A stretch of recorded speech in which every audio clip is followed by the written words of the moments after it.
I'm your host, Sarah St. John, and my guest today is the CEO and founder of PodMatch, PodcastSOP, and PodLottery. I am also honored to call him a friend. Welcome to the show for the second time, Alex Sanfilippo. Sarah, thank you so much for having me. It's an honor to be back here with you today. Yeah, you're actually the first person who's been on my show twice. No way, really? Yeah. I was thinking about that. Like, and here's a quick side note. I love to call out prior episodes of shows, but I've been listening to your show for so long and know so many of the guests. I can't even do that. I'm just if this is your first episode you've listened to the show, go back and just listen to the last 20 of them alone, or like blow your mind good. So, but hey, I'm honored. I wasn't sure if it was me or not, but I'm really happy to be here. So thank you. Well, awesome. Well, yeah, last time you were on, I don't know, it was probably almost 3 years ago, I I think guess. so. I think it was, like, right after you launched PodMatch, so we didn't maybe we touched on that, I don't remember, but I think we were talking more about, like, creating a brand, which was your podcast at the time. Yeah. But I definitely wanna talk about PodMatch because I know you've bootstrapped that, and that's kinda what this whole podcast is about, and I would just love to I guess, starting out with kinda your background history, how you got the idea for PodMatch, how the development of all that and everything. Yeah, sure. And again, I love this show. I love being a frugalpreneur myself. Like, I really just respect what you do here, Sarah. So thank you again for having me and for what you do. Like, you show people that it's possible by bringing on guests and myself included in that. So thank you for that. For me, yeah, like I came from big corporate. So that was like my background, and that had funding, everything, right? And just being involved in that for so long, it never really bothered me, but I just knew my future was not going to have that in it. Let's put it that way. Like, I just knew I didn't want to be in that because I see what it does to people. And that's the pressure of it, right? When someone gives you 100 grand and says, you better turn this into $1 million, the pressure's on, right? Like that. Anyway, and the more money you get, the bigger that number gets, the scarier it becomes. And you're now accountable for all that. It just turns into so much. So for me, it's not a bad or wrong thing. It's just not everyone's path. And I knew that wasn't going to be my path. So when I stepped into this space, knowing I wanted to be a full-time entrepreneur, I knew before I knew what I was going to do, that I wanted it to be bootstrapped, which for anyone listening who doesn't know what that means, it simply means it came out of my own wallet, right? And to make it as simple as possible, I knew that's what I wanted to do. Yeah, Sarah, you want me to drive back kind of like what led me up to PodMatch? Would that be helpful for everybody? Yeah, I think it would be. I'll break down entrepreneurship, what I've learned about it. And this was from my show that you referenced, Creating a Brand. My goal with that show was to leave corporate, and I wanted to talk to people who had successfully left a 9 to 5 job, pursue entrepreneurship full time, and how they did it. So I'm going to way simplify this whole entrepreneurship thing and just 4 simple things. And again, all credit to those past guests, right? They have amazing stories, and they had like the actual ways to do this, but I'm going to simplify it to the core, if you will. The 4 steps are: number one, find an area of passion. Step two is to find the community within that area of passion. So again, for me, podcasting became my passion. I dove into that community. I started speaking at all the conferences. I started showing up everywhere. Step three is to find a problem that community that you're now in is struggling with. A simple problem that they're struggling with, not a complex one, something really easy they're struggling with. And number four is to offer a simple version of a solution for that simple problem that they're solving. Notice the word simple in there a lot, right? So that's kind of the idea of it. And so for me, what that looked like was, again, realizing I'm passionate about podcasting instead of aerospace, where I came from, and decided to dive all in that. Started speaking at the conferences, and I'll never forget it, Sarah. It was actually 2020. I think it was March 2020, like right before the world shut down at that point, if anyone remembers that. And I was speaking at a conference, and there was probably about 2,000 people there, podcasting related. And right when I got off stage, I made a point, and I was ready with my notepad to write down every problem that a podcaster would tell me that they have. And whether you're a good or bad speaker, people line up to talk to you just because people are kind, right? So I knew I'd have a few people to talk to. And I just kept on writing down what everyone said. Because one of my questions was like, oh, thank you for listening to my talk. Hey, what are you struggling with right now in podcasting? And I kept on asking that question. And I heard a lot of things, but 100 people said the same exact thing, which is I'm having trouble finding great guests or ideal guests for my show. And so when I went back home and I looked at this and I did all those analytics, I'm like, wow, there were some really weird ones, but there was 100 people that said exactly the same thing. And so what I did was I found out that, again, area of passion podcasting, got into the community, speaking at the conference. The simple solution they were looking for was how to find guests. And so what I did at that point, Sarah, is I went to my whiteboards. At that point, the world shut down. I was still full-time in corporate, but I was like, you know what? I can knock them out my job in 8 hours. I don't have a 30-minute commute either way. I got an extra hour in my day now, right? So I just started whiteboarding out what this looked like. And I'm a firm believer in not reinventing the wheel. So I looked at I was like, who does a good job connecting people together? And I was like, oh, dating apps. Dating apps do a great job. Not that I knew firsthand, Sarah. I've been married too long to have ever used one. So what I did is I immediately wrote down like, what if this was like a dating app type of thing that connects guests and hosts together for interviews instead of people for dates? And I immediately called a friend who I was planning on hanging out with anyway. I'm like, hey man, I want to see you use, I think it was Hinge was a dating app he was using that. I'm like, I want to watch you use that tonight. So don't go through all your matches or whatever you get. And so I got to his place. I'm like, just use it. I just want to watch you use it. Going through, I started like, oh, what was that? Like, what are you doing there? And he kept, this is like a friend of mine he's loud, like I am, like really loud. And he got really quiet. And I was like, maybe he doesn't want to do this with me. Maybe he feels awkward. Like, I just didn't even know what to say. We're really close. So at some point I was going to say something. He finally just goes, hey, you know what, man? Like, are you and Alicia okay? And I was like, yeah, we're great. Why? He's like, you're asking a lot of questions about the dating app. And then I realized I didn't explain to him why I was interested in it. And I just laughed. I was like, oh, bro, dude, thank you for asking. I'm like, we're great. I'm trying to build something like this for podcasting. Anyway, long story short, that was kind of the funniest thing that ever happened, I'd say, in the space. But basically, what we built was PodMatch, and it's a way for guests and hosts to automatically find each other based through an AI algorithm that'll decide based off what your expertise is as a guest and what a host says they're looking for in a guest, and it'll match you together. But again, that's kind of how the whole thing came about. And obviously, I have a lot to fill in from like the Bootstrap perspective and what that actually looked like, how that worked. But that's exactly how we launched the thing. I had the idea on March 10th, 2020. And on June 15th, 2020, we launched into an early beta for people. So, Sarah, I'm turning back over to you because I just talked way too much. Oh, no, I appreciate it.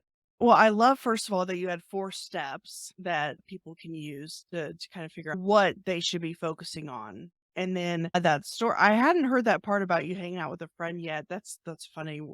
Yeah, you probably should have explained it to him beforehand, but Definitely. it makes for a funny Little story. side note there, right? Like maybe I should have given some context. Context is important, everybody. Was your intention when you went to this conference, like, did you go into this conference with the idea of asking people what their biggest hurdle is and like thinking, I want to create a solution for that? Or was it just kind of spur of the moment, like an idea you had? And then I think a lot of people don't do that. They launch something without doing the polling and whatnot beforehand.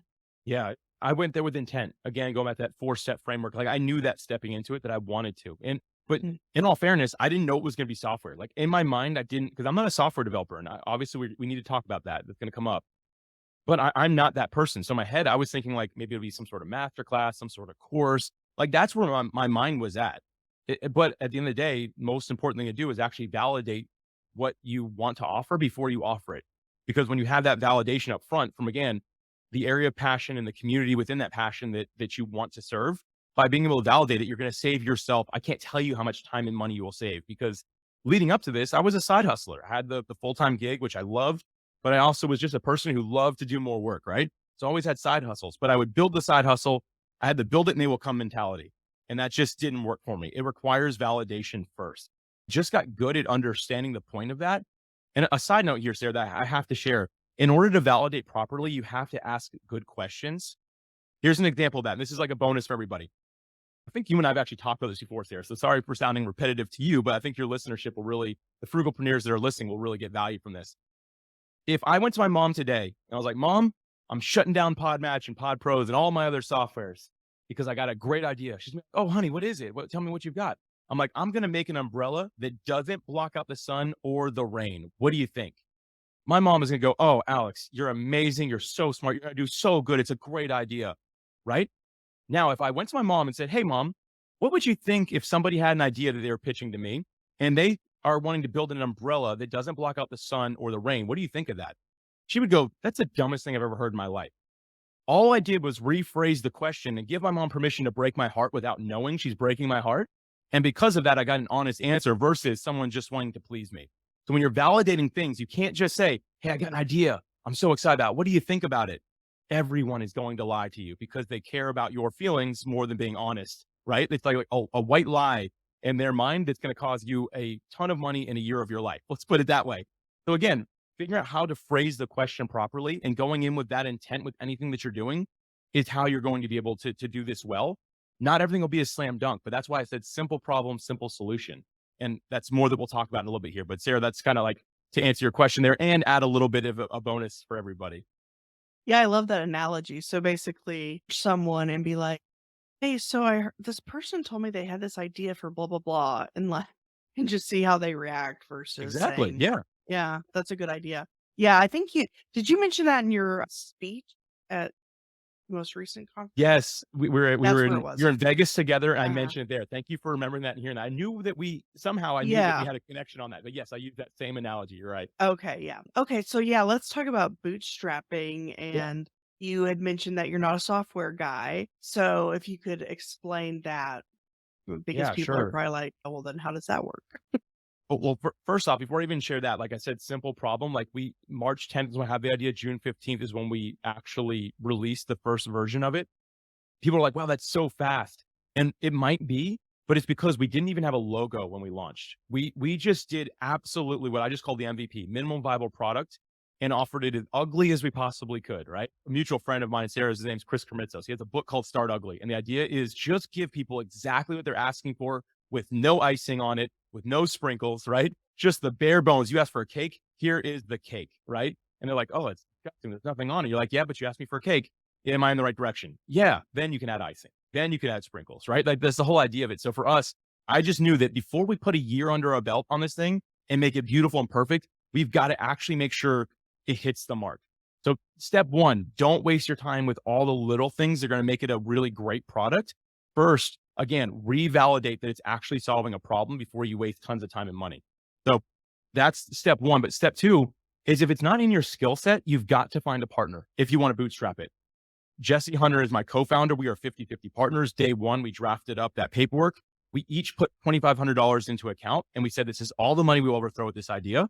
So 5,000 total all in combined, right? And we said, we'll never throw another dollar at this. If this works with this, then great. If not, then we got to go back to the drawing board because we're not willing to invest all of our kids' futures, right? For lack of a better term. But I found that the talent that I needed. And that means that, yeah, you're not going to be a full owner and you got to find somebody that you work well with. But if I were not to hire Jesse, I'm telling you right now, I would have spent over $1 million in development easily over the last 3 years, not just to get that first MVP, right? That might have been 100,000 or something, but still, I don't know about you, Sarah, but I don't have $100,000 sitting in the bank at any given time. Where I'm like, sure, here you go, give it a shot before like, let's do that. That's why people have to raise funding is they're like, I want to be 100% owner. I need to go get some money. And then I'm not 100% owner anyway, right? Like I just owe someone different the money. But for me, it all worked through partnership. I found the person that knew how to do what I didn't know how to do. I could do the sales side. I could do the marketing. I could come up with a strategy. I could even develop, like I can show you what I want the product to look like. I just can't build it. And I don't want to spend $100,000 doing that. Can we each put this money in going 50-50? That to me, whether it's software, whatever it might be, build the gaps with a partner that again, you're well aligned with. And we can't really get into that today. It's not the point of this talk, but I'm just telling you, make sure you do a good job picking the right partners, but find the people that can fill in the gaps because those are the bootstrap companies that go really far, really fast without having to dive more money into it because you've got all the bases covered. Yeah, I love that. I'm curious real quick. So you knew him before? He was a friend of yours?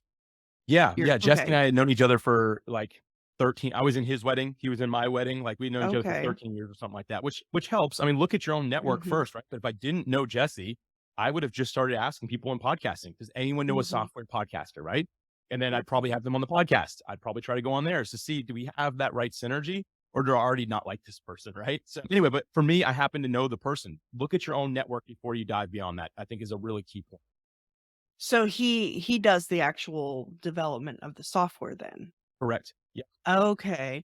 And then, because he's 50% owner, so basically he contributed 50% upfront, and then I guess he makes 50% of profits and whatever. And so that way you were able to avoid having pay someone. So the company now at this point, we used to just do distributions. Now our Mm, CPA says you're big enough where you need to have like payroll, all that. So like, okay.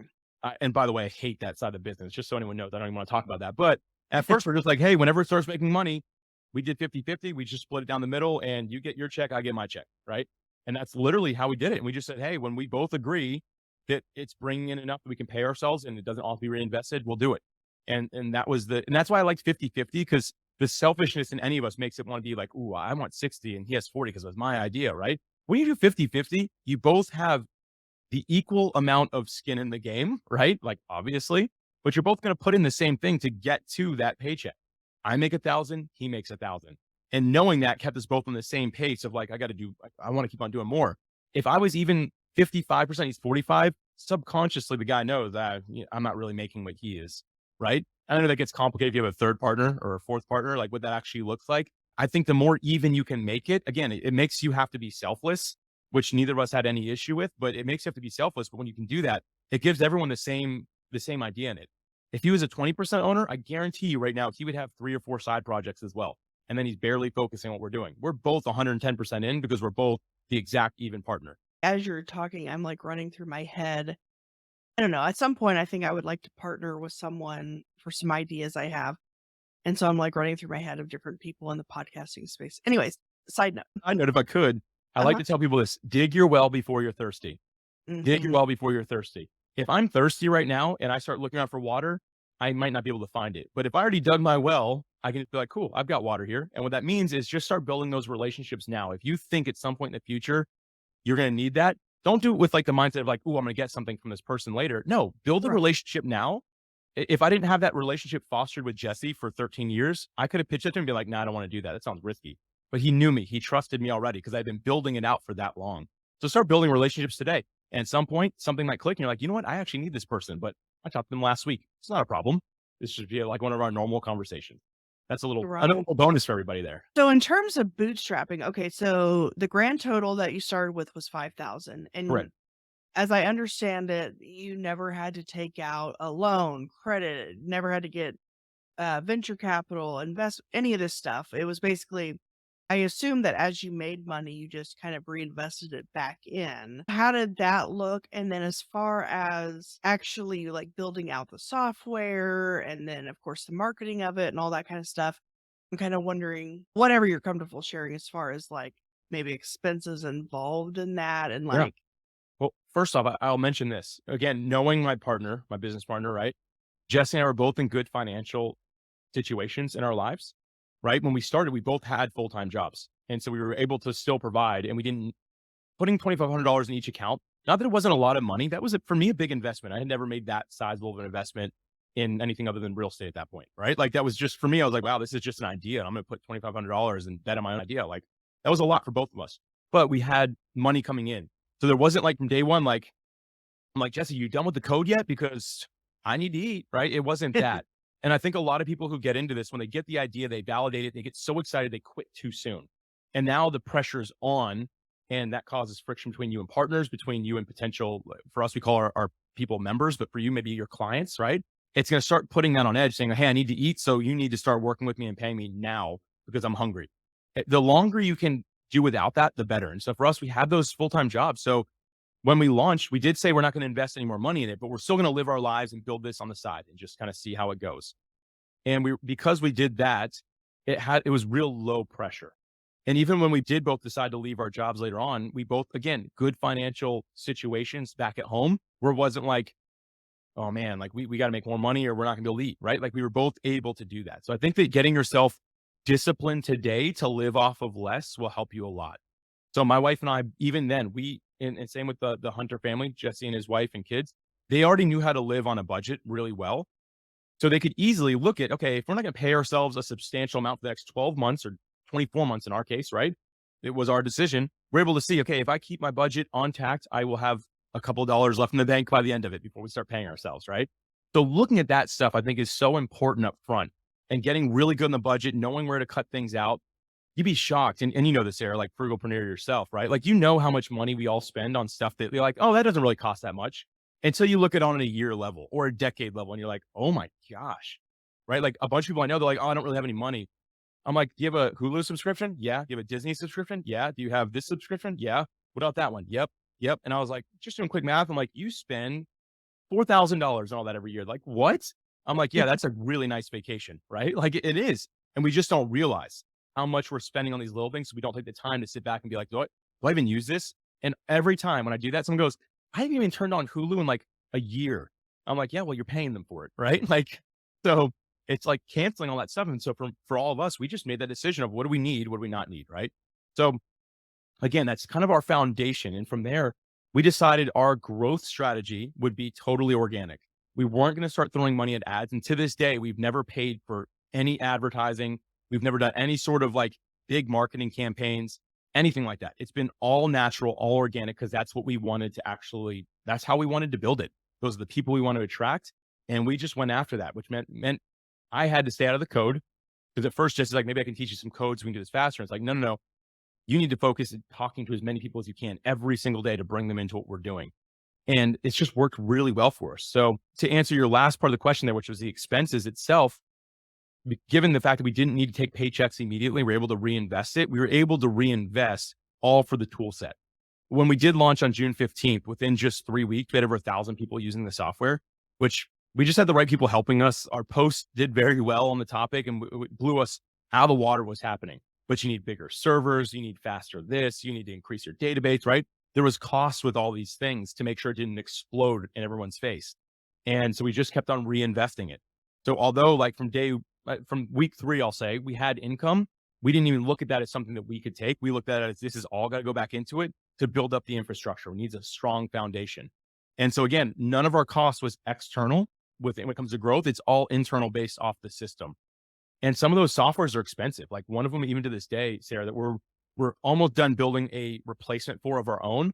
But for one software plugin that we use, we spend about $40,000 a year on it. And like Oh, it's just, wow. some of that stuff is so expensive because they have a market that they know, oh, you're doing this type of thing with AI, you need us. So we've just, again, been working on building ourselves out of that. And it's so funny. Our cost in about 8 months from now will be less than it's been since we launched. And our Oh, profit wow. is like grown a lot, but it's just a matter of like, do we have the time to build out what we're having to sub out and pay for?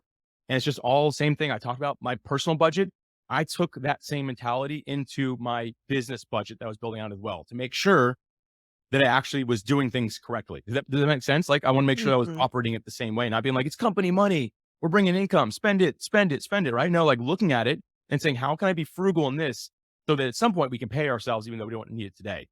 And Sarah, anyway, I shared so much there, but I hope that's helpful. I tried to dive into every little thing there. Oh, no problem. I appreciate it. Didn't y'all build it on Bubble, or at least initially? Yeah, and that's Bubble is what has a ton of cost. It's a no code solution for anyone wondering. Like, Uh, I say no code, you still need a coder. They call it a no code solution, but if you don't understand code, you can't do it. So yeah, so that was our initial build out. We switched to some other softwares to kind of like stepping stones. So what's considered conventional coding, which is literally ones and zeros, right? Like it's down to that level now.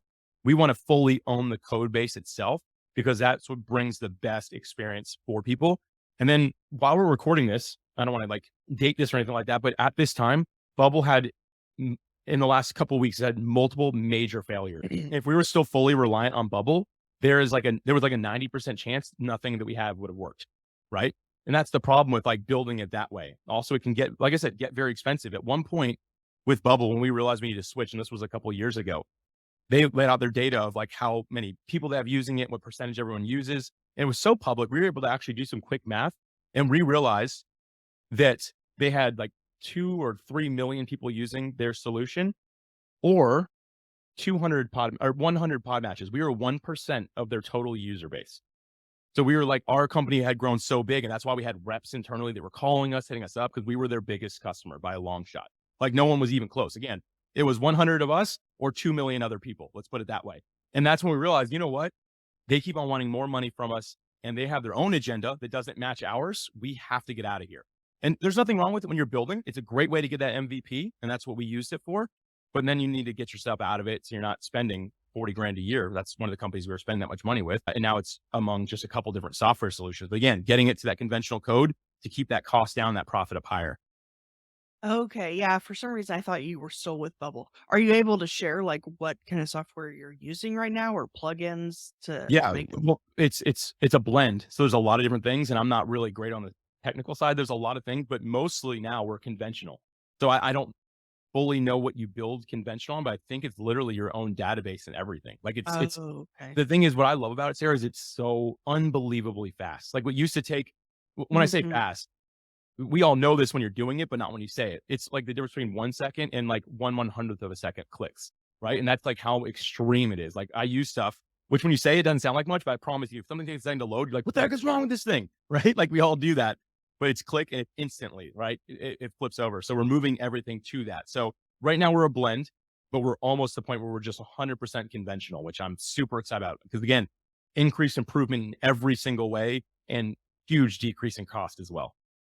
Yeah, it does seem quite a bit faster than it used to be. Oh yeah. It takes a lot of time to build that though. And that's why I'm telling Mhm. people like build the MVP using a solution like Bubble. And there's plenty others that do similar stuff, right? To validate the what you're doing. Because if we would have built this in conventional, it was a year and a half build versus under 3 months. So that's the difference, right? Before you go all in on the traditional coding, use a service that can help you out. Mm-hmm. Yeah, and then, like, from there, you've built PodcastSOP, PodLottery. I'm curious kind of how you got the ideas for those and what that process was like. I assume it was similar in how you did PodMatch. Oh yeah. So for me, again, like the way we've marketed and stuff, I don't do a lot of external anything anymore. To build both those other solutions, which one is project management software specifically for podcast hosts to help them release their episodes on time. It's a beautiful checklist that you create yourself and you can do it every single time you're releasing an episode. And Pod Lottery is a more or less a fun gamified way to do review swaps with other podcast hosts. Love it. It's been so much fun. I validated both those through our existing member base, to our community. I went to them and said, what else are you struggling with? What's next? And once you hit a certain threshold, not that it needs to be tens of thousands of people. As a matter of fact, if you have 100 loyal people, you can start probing for that. Once again, I go back to that hack I said earlier. Do not put yourself in the seat of, I have an idea. No, no. Someone I know had this idea. I don't know what I think about it. What do you think about it? Right? More of that take. Because again, these people, they love you. They're going to lie to you really without even noticing. You want to pull yourself out of that equation. That's all we did. So we made a commitment. Now we're not even looking externally. Internally, the people who already trust us, what else can we do to help them succeed more as a podcaster? And that's how we built out those other two solutions. Your main company now is PodPros, which all of these fall under that umbrella, basically. Correct. And are there other ones that you're working on? I mean, I know you have like Pod Awards and like all these other sites, but as far as software goes, is there anything else you're working on that you're able to share? Sarah, I'm an open book with you, by the way. You know that. I'll tell you anything. I wish there was more, but I think we're at our capacity right now.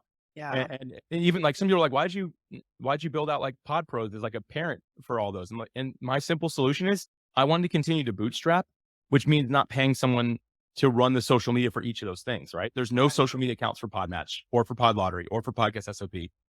No blog for those things, no podcast form. It's all under the PodPros name and it serves all those things. Because again, if you are going to properly be a frugalpreneur and you're going to properly bootstrap, you need to maximize not just how you save money, but also your time because time turns into money, right? I don't have 5 people working with me for social media. As a matter of fact, still to this day, there are 3 full-time people and 2 part-time people. And that's our whole company. And we're serving, I don't know exact number, but over our time, it's been like 40,000 people, right? And that's not a lot if you think about it, right? It's pretty crazy. And we don't need to hire more people as we grow. However, I would if I add more software at this point. I'd even need a developer. And right now, Sarah, we're really loving what I just call, and a lot of people frown upon this phase, but I call it a lifestyle business. We've not built an enterprise business. Again, we're not looking to scale it. So we're not looking to add 10 more employees. We're not looking for capital at this point. We love how we get to serve people and spend our time with them without being stressed every single day and being like, sorry, Sarah, I don't have time to spend any time with you and your audience. Can't do it today, right? Instead of the alternative, which would be going more enterprise level. So we like the pace of it. And sadly, it means maybe no more software for a while, right? We're going to really do our best to perfect what we have here before we add anything else. Let's put it that way. Or when we have the full budget in the bank to say, you know what? If we're going to pay someone $250,000 a year to build out another product, we can now officially do that. I saw your face there. You're like, ooh, right? Yeah. And that's how I feel too. And that's why we're like, let's stick with 3. We're solving a lot of problems. And one more thing on that point, Sarah, I love collaborative partnerships with other people in podcasting. You will never see me launch a hosting software, like a software for podcast hosting. We work with hosting providers. You'll never see me build out some sort of AI copywriting tool. We just partner with those people. So for me, again, going back to my audience, figuring out what they're struggling with, I give them direction as to what they should do next and who should they work with outside of our organization. So I don't have to always be the guy building out everything. I don't want to reinvent the wheel. If it's already out there, it's already serving, go for it. It's there, use it. We will direct you to what we believe is the best option for you. But I'm not going to be like, oh, we got to build one of these too. There's money on the table. No, because time is very important when you hit the level that we've hit.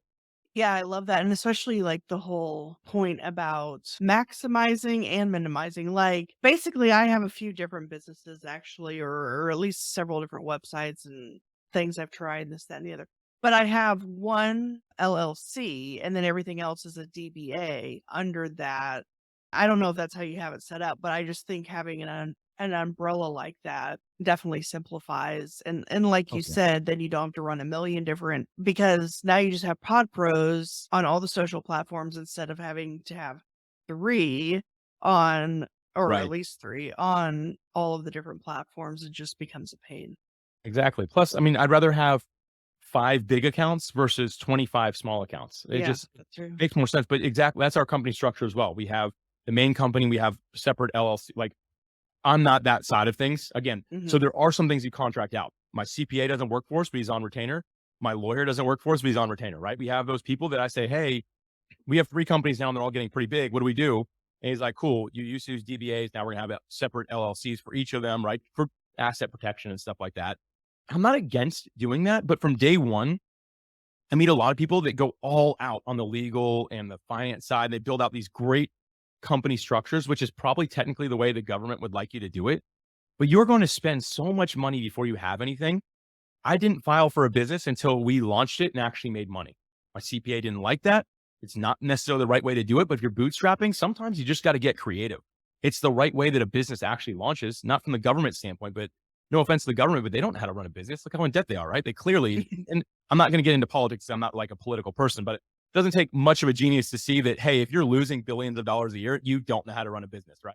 And they're trying to tell you, oh, you got to work on your company structure and tax and legal side first. That's not how real businesses are made. Real businesses are made with feet on the ground, getting messy, then calling people saying, hey, we got to straighten this thing out a little bit. Some people who hear this will think that's terrible advice, but I'm telling you, if you want to maximize your profit, don't waste your time until you know you've actually got something. Build that stuff after. You will get yelled at by a lawyer. You will get yelled at by a CPA. That's the cost of being a real entrepreneur, though.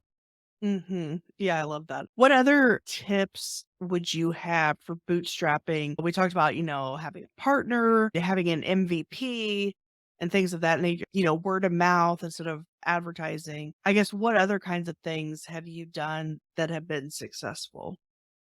Yeah, having a single track mind, for a better term, I don't spread myself thin. When I got on here and I'm talking about this, notice I'm only talking about what I've done in podcasting, right? I don't have a side hustle. I don't also, and the truth is, you have to give up some things. This is actually a little bit of a selfless act. I have other hobbies and things I love that I never talk about any of my social media platforms. None of my friends care about what I do on social media because they're not podcasters. My social media is not for my friends anymore. It is for my business. It is my personal brand. It is my professional brand. It's 110% of what I do. I have decided to devote it all to this. And what I find many of us do is we say, well, my personal Instagram's really where I talk about the things I love and my hobbies. If you want to succeed as an entrepreneur and you want to have organic growth, you have to sacrifice. Like you have to. And yes, I still post pictures of me and my wife, but if you read any of the captions, it talks about what we just achieved in podcasting or how we just were able to serve or what we're celebrating because of something we just did. Even like I love soccer. Occasionally I'll post about soccer, but guess what? I sponsor soccer teams now so that my logo is on their jersey so that I can post about it. Right. And so I think that a big thing is you have to become selfless and say, you know what? All the things that I love and my friends and family love to see about me, not going to happen anymore. I don't have any kids, and I'm also actively preventing that. Sorry if that's TMI. But if I were to have a kid, I would not post a picture of my kid unless they are wearing podcasting gear. Just wouldn't happen. Like, I'm sorry, that's not big enough Mhm. news in my world to be able to share with the people that I'm showing up to serve. Because I have, again, the selfless act is my social media is no longer me, it is my craft. So the big win I have here and the way that I've been able to grow and build out like audience, if you will, is the single track mind I have online. If you see anything Alex Sanfilippo in the last 3 years, it is only about podcasting. I won't post anything other than that anywhere. I won't share anything other than that anywhere. That is who I am. It's my full brand. Granted, if you met me in my personal life, you're like, wow, this guy doesn't really talk about podcasting much. No, because I love about 20 other things and like I'm super passionate about them. But online, I have devoted my time fully to this. So I think that that's a hack that many of us get wrong because if I look at most people's social medias, I like can't even figure out who they are, what they do, because there's so many different things that they're talking about. Find a way to get your personal professional brand on the one track mind of the single thing that you do. And that's how you develop some organic growth online. And now I have this like visual of if and when you ever have a baby of them. Oh, you don't. Well, let's I'm just actively preventing. Maybe I don't know. My software is my baby right now, for real. I'm not just saying that. Like I'm terrified of the idea of being a parent. Let's put it that way. Well, if you ever did, I can see your first photo of them online is gonna be them wearing, like, a PodPro shirt or something. Now I'm like wanting to leverage having a kid, but here's what I'm thinking. Them in front of a mic wearing some headphones, that'd be adorable as like a little baby, but you can't have a kid just used as a marketing tactic, right? Yeah. Yeah, or like I don't think you have any pets, right? No, no pets either. So My pet is also my software. So, oh, okay. Well, if you ever got a pet, you could be like, "Here's my pet," and they're wearing a PodPro shirt. I oh don't my know. I goodness, just you're think giving me all these ideas. Now I want a dog, which I don't want a dog, but only to leverage it for social media. And maybe I need to like rent. I don't know if you can rent dogs. Can you do that? There used to be something you could do with like Uber. It was like Uber Pets or something like that. They can the idea, but anyway, I digress. Yeah, you're right. but yeah, I love that advice about the one track, and I think that's something I need to start implementing. Or even if I post a personal photo of, say, I'm on vacation or something, find a way to incorporate what Yes. your business is in it. So yeah, I love that advice. That's something I'm gonna start implementing right now. I think also kind of along those lines, sort of the trying to avoid shiny object syndrome, which that's a different topic, but kind of still on along the lines of like being one track, because I think so many entrepreneurs have so many ideas and they're launching a million different things all the time. And even when one starts to take off, they're like, oh, but this other thing. I don't know. That's been a struggle of mine and several people Oh, I've me talked too. to. That's real. I mean, that is the struggle of an online creator. There are so many Mm, things like YouTube starting to do podcasting, AI is on the rise, right? Like, not that any of these things are bad, but there's already always so much there. And if Sarah, I can share my personal struggle with this. I've got one, and it's the collaborative opportunities that come my way. Again, I do love to collaborate, but probably there's at least 5 emails or messages every day specifically about, hey, I've got an idea that we can do together. I had to stop even responding. Alicia does, like, we don't just ghost people, but it says, hey, I'm up for potentially collaborating, but we cannot create anything new. It's got to be existing what we already have. And we cannot devote any time to it. It has to be instantaneous and easy fix where there's no extra marketing, no extra anything. And 99.9% of people will go, well, that defeats the whole purpose, right? But there's that 0.1% that's like, yeah, perfect, we're good. And it was like Cap Show when they first came to me. Hey, you don't do anything with AI. And that they're an AI like copywriter for podcasters, right? You don't do anything with this. Can you start recommending it to your podcasters? Easy, done. Did I want any commission? No, I want nothing. That's an easy value add to my audience with no extra work for either of us. And I like that, right? And then they recommend people to me. It's a beautiful partnership that we now have. But those shiny objects at first, I'd get on all these calls, and I'll tell you what, for like 6 months straight, every day, I was on 3 to 5 calls a day with people pitching ideas. And I got so overwhelmed and my notes just fell behind more and more. I never was able to implement even a single one of them because they all seemed like they would have been really good ideas. But at the end of the day, if you can stay focused on the one problem that you solve the best without getting sidetracked, you're going to do better. One hack that I haven't implemented yet, but this is a great idea. I think that if people are serious when they want to partner and you're already working on something that's succeeding and doing well, tell them to write the press release of what would happen if you two work together. No one's going to do it, but if they do it, I would work with that person. If they clear enough know the value that we'd add together and what a press release would look like, then that would be worth doing. And I can't take credit for that originally. That is actually how Amazon launches new products and services. I don't mean like Amazon Basics. Like, it's not how they recommend a new toothbrush, right? No, but it's if they're going to start offering books, right, online, which is a terrible example because they started with that. But if they're going to start streaming movies or do this, they first have the team write the press release and pitch it to the higher level ups. And if the press release is good, they'll entertain it more. But before that, no work is allowed to happen. Because if you can't articulate in a press release of what's going to happen with someone's life as a result of what you built, it's not worth pursuing. I have not yet implemented that, but that's the next thing I'm going to implement on this. But that shiny object syndrome is the enemy of being a frugalpreneur. Because again, especially from your time standpoint, it's going to suck all of it away. I love that idea about the press release. I love also about the kind of the collaboration, like with Capshow, for example, and I'm sure other softwares as well, where instead of you creating that, it already exists. So why not help promote them and then vice versa, they promote you? Have you found that has helped on both ends quite a bit? Have you been able to kind of track how much business and have they been able to track has come both ways from that? We could definitely do better on the tracking side, but just we do see the fact that people are coming from both. Every day we get testimonials for each other. Comes from basically who your audience is, right? Who's interested in working with you, Sarah, isn't necessarily interested in working with me, but there might be some crossover they're not aware of unless you and I direct them to each other. It's easy. They have a different audience than I have. And now they're meshing together and becoming one community. And I think the more you can spread that into what you do, the sphere of influence, the industry that you're in, the better off you are from an organic marketing standpoint. Because now I don't know how many people use their software, but I'm guessing thousands of people have probably at least tested it. Those thousands of people that I don't know, I now know about, or they know about me at the very least. And I think that that's just a great way to, again, continue to grow organically. And the more collaborative opportunities you can build like that, the better, even better than you being the person to offer the solution. So yeah, Mm, again, it's better that someone else does it because they're going to grow a different audience than you are anyway. So why not tell them about each other? wow. Yeah, I feel like there's been a lot of valuable insight here, like you've talked about collaboration, MVPs, bootstrapping, partnerships, all of that. Like, I think so many good takeaways. Do you have any closing thoughts or things that we maybe didn't touch on that you wanted to? Yeah, the last thing I'll mention is whatever it is that you're building, product, service, anything like that, make sure that it has some factor for scalability, which just means start building your systems from day one. Doesn't sound like something that necessarily is frugal or saving a lot of time. The truth is, if upfront you can start building out those systems, it helps a lot. An example, when we switched our team from 3 people to 4 people and from 4 to 5, the amount of training I did with those people was under 30 minutes from brand new to fully trained. And that saved me a lot of time because we just built out all the documentation, all the SOPs, the standard operating procedures. And then also, when you're thinking about scalability of your business, product, service, whatever it is, also do things that don't scale. So, like I'm saying, build it out for scalability, but also do things that don't scale. And what that means to me is do not lose touch with the person that you claim to be serving. Do not lose touch with the person you claim to be serving.